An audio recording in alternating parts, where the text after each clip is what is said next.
Hello, and back again with another Letterboxd Diaries, with it being the end of the month. So it's the end of July, 31st today.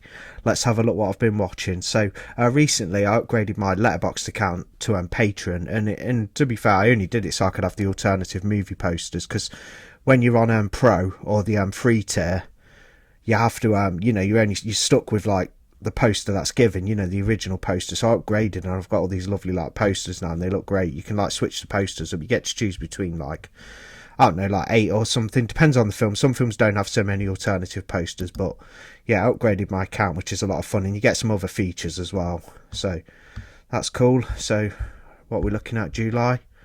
I got the screen recorder on.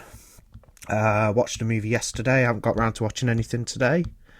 And we'll start from the first. We'll start from the second, because that's when I watched my first movie of the month. And I think I can remember this one, and it was a really good found footage. So on the first movie of the month, I watched Home Movie, and it was on Shudder. Basically, it's about these disturbed kids, and their parents are a little kooky as well, especially the dad. And something's going on. He's had a troubled past, and things progress as the film goes on, and it's basically got all this footage of the kids being really odd and weird, and then animals start turning up dead and things like that, and it gets quite sinister towards the end, and basically they end up like harming the parents and as well as animals and other people, and yeah, it's really creepy and got a very dark tone to it. If you like your found footage films, I do recommend checking this one out.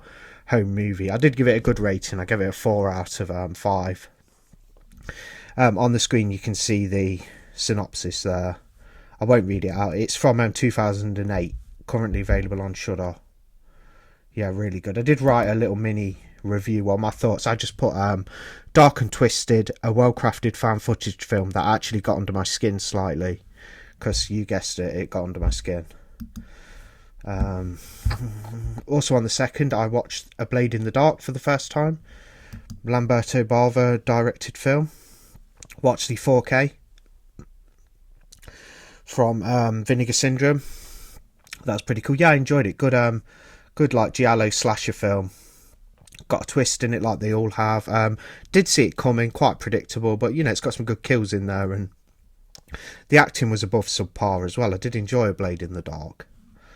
Yeah, I haven't changed the poster for that one, I don't think. Yeah, maybe I could do it now. Let's have a look. Does it let you change poster? So I'm just going to have a look at the posters. Look, this is what you can do. It's got the new artwork. That one looks quite good though, that Letterboxd have supplied as standard, but I'm going to go for that, I think. Yeah, let's have the new poster. So you can change it like that. Sorry, as I'm bouncing my mouse up and down. Then I'll run through this quite quickly. Run Rabbit Run, and watch this one with I actually watched this one with one of my parents, my mum, because she wanted to watch it, and it's Run Rabbit Run. I only gave it 2 stars. I didn't enjoy it. Typical like psychological like killer kid film. Didn't think much to it personally. There's a look at the poster. Available on Netflix. 2 out of 5 from me. Yeah. It's got supernatural elements. I did not really think much to it. It was very standard in my opinion. I can see how some people might find it a little bit engaging, but I sort of started to get a bit sleepy and things like that. Watched Arena from the Empire of Screams box set. Yeah, I really enjoyed it. Gave it a 4 out of 5. So this is the little mini review that I put on Letterboxd. I put another fun outing in the Arrow Empire of Screams set.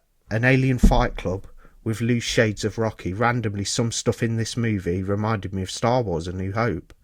I say that very lightly, as it's its own thing. Some good fight scenes with an assortment of strange alien fighters. A satisfying story with a predictable but enjoyable ending. Yeah, that sums the film up really. I think I was kind of spot on with my what I got from the movie. Yeah, it was good. 4 out of 5. Really liked Arena. Then I watched the final film in the Arrow Empire of Scream sets, directed by Stuart Gordon, and it is Robojocks. And I'm normally a big fan of Stuart Gordon's films like Reanimator and From Beyond, Day Gone, things like that. But I did not like Robojocks really. I thought it was quite boring. It's set in the future. It's got a political undertones in there. It's kind of like a political story. I did not enjoy Robojocks at all. Thought the effects were quite good. They're almost like big Transformers, but I didn't think too much to it. Later on that night on the second. I watched quite a lot on the second, actually, by the looks of things, loads. Later on that night, anyway, I watched Death Game, picked up the Grindhouse release in Blu-ray. Yeah, this was really good. Two crazy women basically start having an affair with this man. They have a threesome together. Things start to get a bit crazy. The two women basically take him captive and start trashing his house and threatening him and, like, you know, all crazy things. Looks like they're going to end up killing him. Yeah.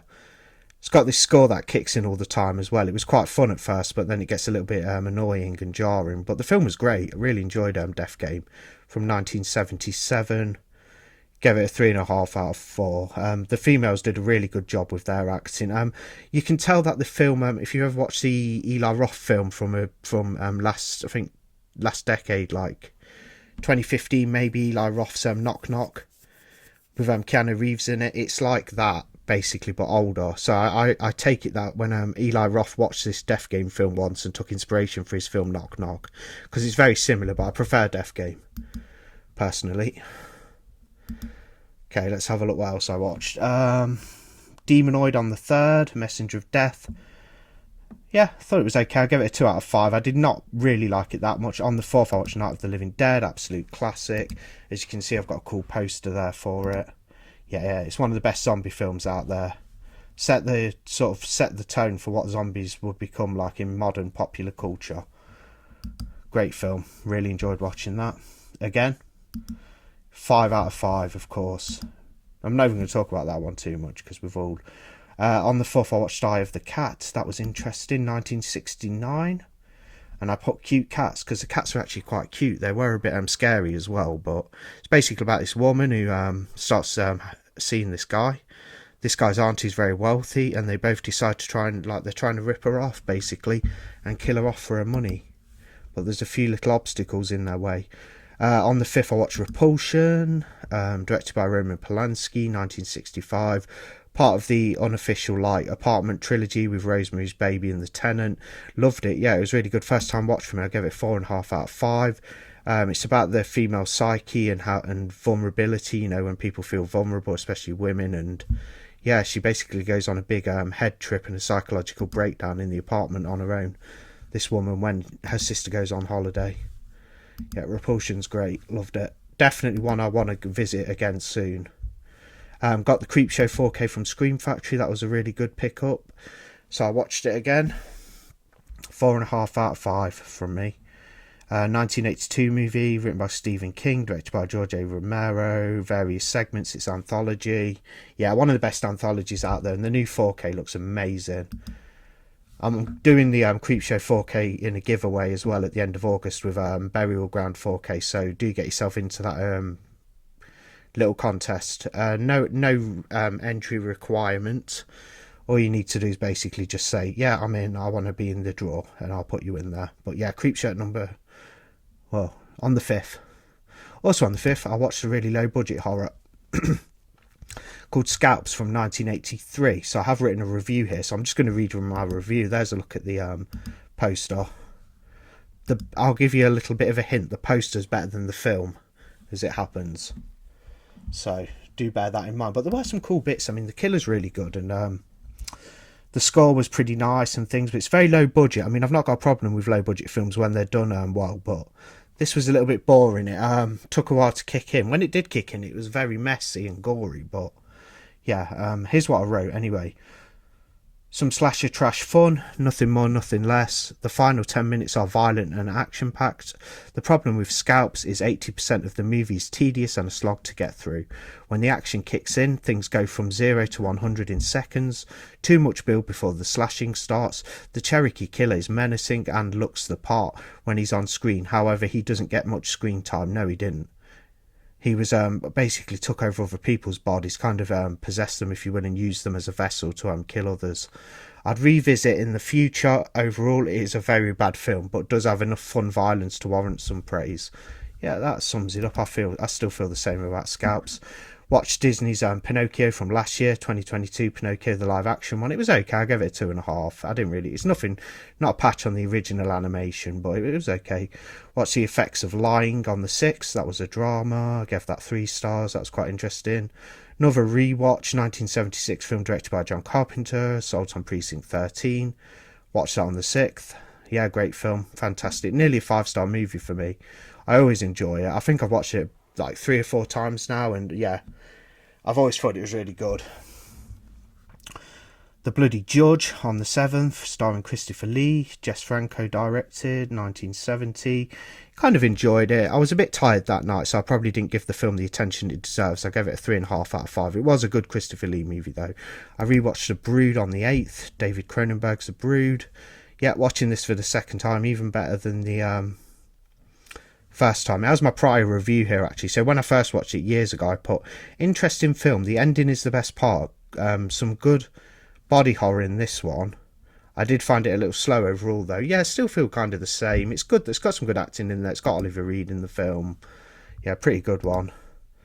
There's a look at the cover. That's the Criterion cover. Yeah, good film, The Brood. Bit gory towards the end. You know, a bit gooey with the special effects, the body horror, which David Cronenberg's famous for. As you know, if you've seen the Fly remake, you know exactly what I'm talking about. On the 8th, I watched The Corruption of Chris Miller. This was a giallo. This was very good. I did give it 3.5 out of 5. This could go up if I watched it again because I did enjoy it. So it was a Vinegar Syndrome pickup. Basically about this weird guy who starts staying with these women, and they start to think he's possibly this man who's going around killing people. So is he the killer or isn't he? Who is the killer? But these ladies decide to take matters into their own hands with consequences. On the 10th, I watched this Wham documentary on Netflix. Gave it 2 out of 5. Didn't find it that interesting. On the 10th also, I watched The Bunnyman Massacre again. That was a rewatch. Yeah, pretty good film. Mirrors the Texas Chainsaw Massacre. There's a look at it. I'll try and pull it up on screen. There's the poster. It's a guy in a bunny suit going around with a chainsaw. He's working alongside this his friend who owns a farm, or it might be his brother. Can't quite remember. I think it's his brother. They have a strange relationship, and basically they're kidnapping women and killing them and killing all sorts of people. Good scene with a sleeping bag in that one, where someone's in a sleeping bag and he just smashes the sleeping bag into a rock. I've seen that done in a Friday the 13th film before though, but Bunnyman did it quite well. On the 10th also, I watched Dario Argento's Trauma. I watched the Vinegar Syndrome release. Yeah, I don't mind this one. It's one of his better later films from 1993. I believe this was one that was an American production that he did. Could be wrong there. I mean, correct me if I'm wrong, but I think that's one he did over in America, Trauma. Got some actors like Brad Dourif in there. His daughter's in it, Asia Argento. From 1993, gave that 3.5. Yeah, not a bad sort of film. It's got an interesting killing device in there, which the killer uses. Watched Spider Baby on the 11th, starring a young Sid Haig, and is it Lon Chaney Jr. in there? Let's have a little look if I can find the cast. I use this on my phone mainly. That's other people's reviews. Yeah, I think they're the actors that were in there. The ladies as well, of course. Cool poster there for it. Yeah, it's directed by what's the guy called? I can't even remember now. Jack Hill, it says there. Yeah, Jack Hill. He did. I think he did 13 Ghosts. Was it? He did another film I really like called the Switchblade Sisters as well. Yeah, Spider Baby's really cool and eerie. Yeah, if you've not seen Spider Baby, go check it out. It's quite an old one from 1967. He also did is it Bloodbath? Jack Hill, that was alright as well, about that strange killer knocking off women. On the 11th, I watched a new one, a 2023 film, The Wrath of Becky. So it's a sequel to Becky, which was released about 3 years ago. She's a little bit old. She's trying to get to terms with things and carry on with her life after her father was killed in the first film by those Nazi guys, those extreme neo-Nazis. And we've got some new people she's going after now. She's going after kind of like these weird incels, like these women hating sort of people. It's got a bit of like social commentary. The characters kind of are like have characteristics and viewpoints that a lot of strange people in society do nowadays, and she's taking them out because they killed her friend and they kidnapped her dog. Yeah, I really like The Wrath of Becky. It was good fun. 3.5 out of 5 from me. I actually enjoyed it more than the first film. I thought it was better than that. Watched George A. Romero's The Crazies on the 12th. Gave that a 3. I have seen it before, I think, so it was a rewatch, but I don't enjoy that one that much. It's not one of my favourite Romero films. I need to watch a remake of it again as well. I watched Quicksand on the 14th. That was a Shudder original. My God, that was so boring. It was like sitting in quicksand watching it. I'd rather watch Grass Grow than have to sit through that film again. 15th, watched The Untold Story. Got the 88 Films Blu-ray. Yeah, pretty gory stuff. Gave it a 3.5 out of 5. Not as shocking or as as gruesome as I thought it would be. Considering the hype it gets, but interesting film nonetheless. I need to watch it again actually sometime. Out of the Bruce Lee box set, I watched The Big Boss on the 17th. Yeah, I really enjoyed it. I didn't watch the Mandarin cut first. I got a couple of people grill me about that in the comment section on the channel, but still, I just watched the US theatrical. First time watch for me. Fist of Fury, enjoyed that more. Gave that a 4 out of 5. Way of the Dragon, I enjoyed. Gave that a 4. Watched the Burning 4K. Same as I always give it. I gave it a 4. Yeah, really good 4K. Looks nice. Really enjoyed watching The Burning again. Good stuff. Great special effects from Tom Savini. Can't go wrong there. It's arguably as good as the first Friday the 13th film, I think. They're both kind of similar with them being set on a camp and stuff as well. They kind of, they've got they connotate with each other a little bit. Connotations between each other slightly. Watched Black Dynamite on the 19th. Comedic blaxploitation satire. That was really good. Gave that a 3.5 out of 5. Watched The Haunting of Julia on the 20th. Gave that a 3.5. It was alright, to be fair. Picked up the 4K. Fairly interesting movie starring Mia Farrow. She basically is trying to uncover this mystery behind the death of a young child, German child, years prior. There's a ghost in the house as well, prompting her to search deeper and see what she can discover. It was alright. Watched Game of Death. I enjoyed that. It's apparently a lot of people say it's a really crap Bruce Lee film because he's hardly in it, but it is. But I just enjoyed it. I thought it was like stupid fun. I went a bit over the top and gave it a 4.5 out of 5. Perhaps I shouldn't have gone that far. Perhaps it's like a 3.5. Sometimes I do that. You do when you enjoy a film, even if realistically the film's quite a lower rating. Sometimes when you really enjoy something, you get a bit trigger happy and give it a really good rating. So I don't think that's quite a 4.5, but I did give it a 4.5 for now. We'll see.